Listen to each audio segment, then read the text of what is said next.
یہ چیلنجبل ہے یا نہیں ہے، کیونکہ ابھی وہ کہہ رہے ہیں وکلا ایسوسیشنز بھی ان کے ساتھ ہیں۔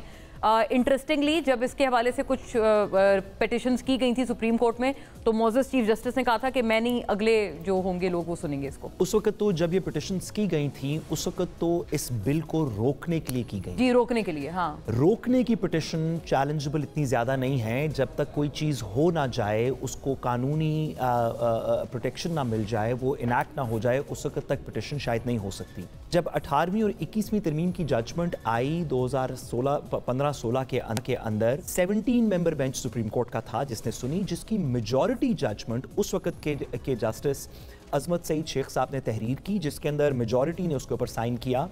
اس ججمنٹ کے اندر تحریر شدہ ہے کہ پاکستان کے آئین کے کچھ ایسے بنیادی سٹرکچرز ہیں جن کو آپ کانسٹیٹیوشنل امینڈمنٹ سے بھی چینج نہیں کر سکتے، اور سپریم کورٹ نے کہا کہ اگر ان بنیادی سٹرکچرز کو چینج کر دیا جائے گا کانسٹیٹیوشنل امینڈمنٹ سے بھی، تو ہم اس کو سٹرائک ڈاؤن کرنے کا اختیار رکھتے ہیں۔ وہ بنیادی سٹرکچر سپریم کورٹ نے کچھ نشاندہی کر دی 21ویں ترمیم میں کہ کون سے ہیں۔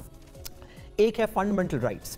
اگر کل 2/3 میجورٹی سے آئین کے اندر سے فنڈامنٹل رائٹس نکال دیے جائیں تو سپریم کورٹ نے کہا ہمارے پاس اختیار ہے، ہم ججمنٹ کو، ہم امینڈمنٹ کو سٹرائک ڈاؤن کریں۔ اگر پارلیمنٹری فارم آف گورنمنٹ سے پریزیڈنشل کرنا ہو تو کانسٹیٹیوشنل امینڈمنٹ سے نہیں کر سکتے۔ تیسرا، اسلامک پروویژنز، اگر ہمارے آئین کو سیکولر کرنا ہو تو جوڈیشری سٹرائک ڈاؤن کر سکتی ہے۔ اور چوتھا، independence of judiciary.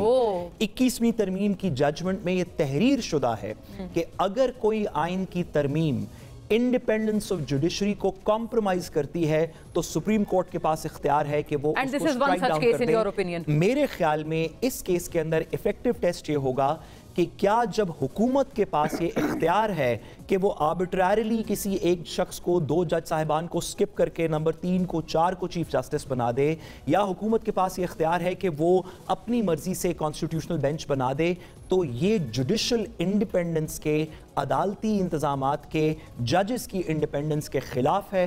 Us basis کے اوپر چیلنج بڑا سٹرانگ چیلنج ہوگا۔